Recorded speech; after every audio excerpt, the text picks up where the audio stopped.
It was just another day in ED. Walked over to the ambulance bay where we triage the ambulances that come in. And sometimes ambulances walk people in when it's a minor case. Most of the time, the ambulance officers wheel people on a stretcher. Then I make my assessment. I hear the story, make my assessment. And then I essentially triage them, a category, and I work out where in the department I'm going to place them. Sometimes in the waiting room, sometimes in the acute area, sometimes in the general area. It's up to me to kind of make that decision upon their arrival. This time, there was two officers, ambulance officers, who were not your paramedics. So it was basically like a basic ambulance crew walking this fella in. This fella, he was 30 years old. Started logging onto the computer. The fella sat down and the two ambulance officers were kind of standing by side. And the fella, one of the ambulance officer that was actually telling me the story, he said, "Now, bear with me. You're going to think I'm crazy, but bear with me." So, I looked at him, I smiled, and he says, this fella has just been involved in a 220 kilometer per hour car crash. The car was split in half, and he's here now. Now, automatically, I thought about what he said, bear with me, and the very next thought was, why the hell is this man not on a stretcher?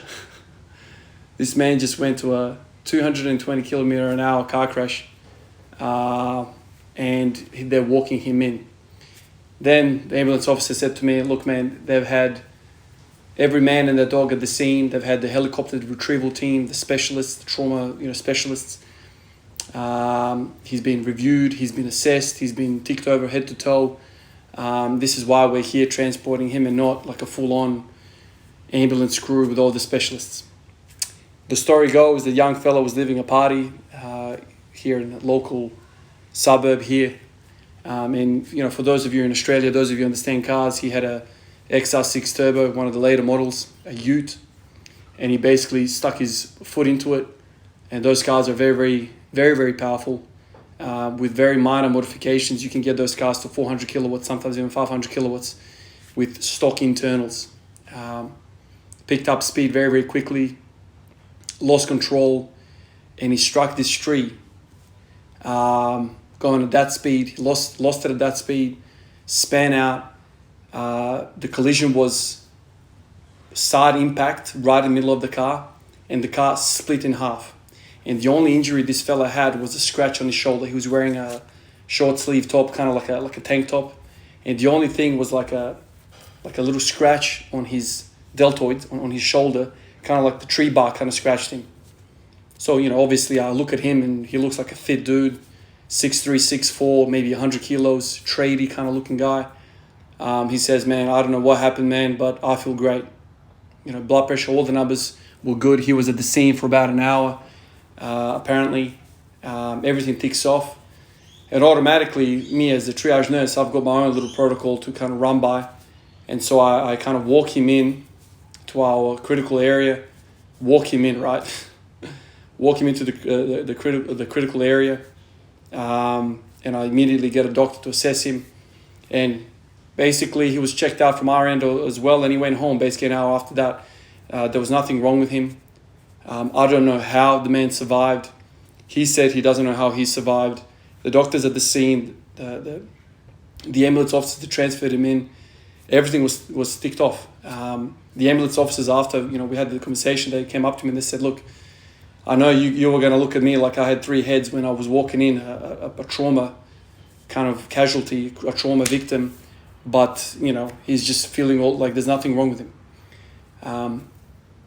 Now, these type of stories, I'm sure there's many, and I'm sure you guys who are listening have heard many stories like this where people somehow survive these freakish events. It could be just put down as luck. If you're more religious, it could be fate. It could be all sorts of different things.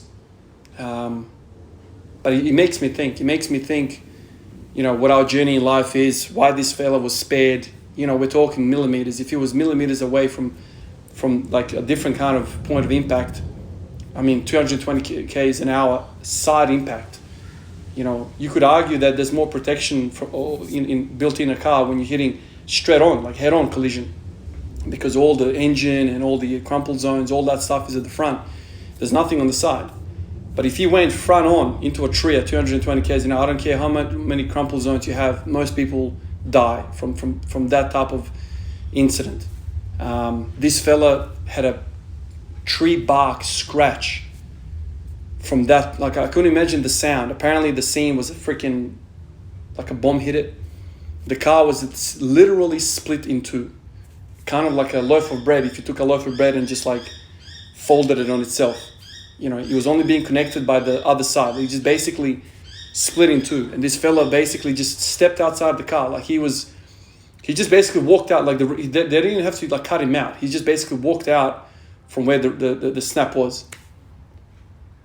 I mean, these type of stories are like, sometimes I think about these stories and I think to myself, the bigger pictures of life and whatnot. And sometimes I think, man, no matter what we do in life, no matter how much we think about training or our problems in life, sometimes I think we're just following a premeditated, pre-written path. It's very, very hard to come to terms with this fella, I don't think this fella has ever lived, the same life ever again. I mean, I certainly think that his life completely changed that day. And God knows what he's up to now, but he's probably thanking every second that, he lives after that incident. So I'm sitting here and, I'm thinking about the workout. I had a really good workout today. Another 2-hour session, got heaps of RDLs in, as you can see, another 200 kilos, 3 sets of 5. And then I did a whole lot of back squats, 160, 3 sets of 5. And then I did 140 for 5 sets of 5. So lots of work today. I'm sitting there and that story kind of popped into my head. And I thought, there's so many stories. Like when you work in ER, in ED, you meet so many people. You meet so many people who are having the worst days of their lives. And I don't know how these memories come up in my head, but every so often I think about these kind of, slots in my memory kind of come up to the forefront. I mean, I was just sitting here, I'm thinking about, what a wonderful workout I'm having and how lucky I am and how these RDLs are feeling freaking unbelievable to me. And, a few hours before I was having a chat to one of the guys on the comments and he left me basically like a whole essay, really cool write-up about his thoughts. And we were actually talking about how, it would be a lot easier if we just got together for a beer to talk about these things. But he was basically saying, why are you spending so much time with the posterior chain? Why aren't you working on your squats a bit more? He was basically giving his opinion why he thinks my program is a little off. And so I'm explaining to him why I'm doing this, why the RDLs, why the posterior chain work, period, feels amazing to me. And every single time I've incorporated it, I've kind of gained strength both in the squat and the deadlift. And so I'm thinking about that, thinking about the conversation, and then thinking about all these problems. And I thought to myself, like, sometimes this once again comes down to what you believe in and how deep your faith is and whether you think there's a God or, we're nothing after we die or whatever. But I'm sitting here and I think to myself, like, some of these thoughts that come into my mind, some of these ideas that kind of just pop up out of nowhere, is that just luck? Is that just chance? Or is there something else happening here? Like, sometimes I feel like, am I just walking through the path that's already kind of been laid before me? I don't know. I don't know what you guys believe in. Obviously, there's no right or wrong answer to all of this. It's very spiritual, very religious. And then I thought about this guy and I thought to myself, man, that guy, man, he can come away from this situation and think like, okay, this is purely luck. I'm a lucky guy. Or he can be like, somebody up there is watching over me. Sometimes I feel like that as well. Somebody's definitely watching over me. I've had moments in my life where I definitely felt this power, this protection. I think about all the family members that I've lost, and I can't help but feel like they're with me, like in the room. I feel like they're, I can't see them, I can't touch them, I can't talk to them, I can't hear them, but I literally feel some energy sometimes, man. Like, you guys know, I've spoken about this. I've lost my grandma this year, only a few months ago, and I've been dreaming about her a whole lot. And these dreams are not scary dreams. These dreams are happy dreams, man. Like, I feel like, she's there, and it's a nice energy, and I miss her, and all that kind of stuff. And I wonder what she sees. Like, this is the thing. Like, when you lose somebody, when you're surrounded by death, and I've said this before many, many times, man. Like, I've been a nurse for 12 years now. I've put a lot of people in body bags, man, and You know, it's you can't be, you know, with no emotion when you're going through something like this. You can't be. You know, this is somebody that lived a life, and you're putting them into a bag, zipping it up. And I always felt difficulty, you know, zipping it up, and the zip usually goes from toes to the head, and zipping that last kind of like 30 centimeters where you kind of like, you know, lights out for them. You know what I mean? Like, you know, they're in a body bag now. You know, when the zip goes over their head, there's an emotion that I feel.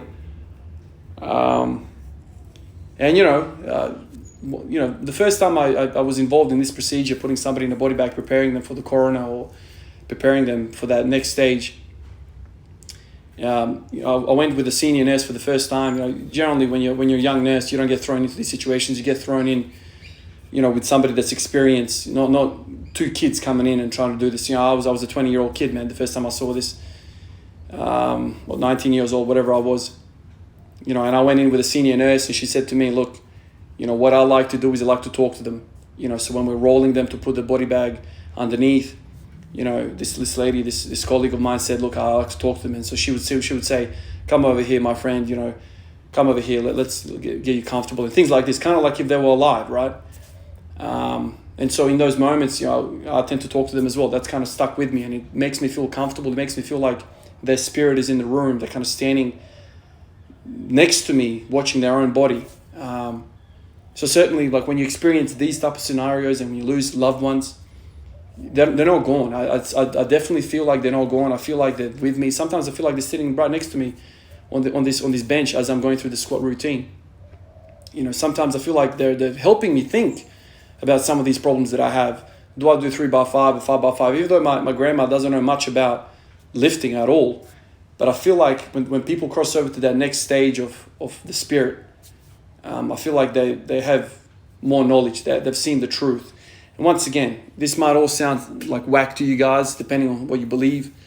But I don't know, you know, this is where science, again, I feel like I keep bashing science.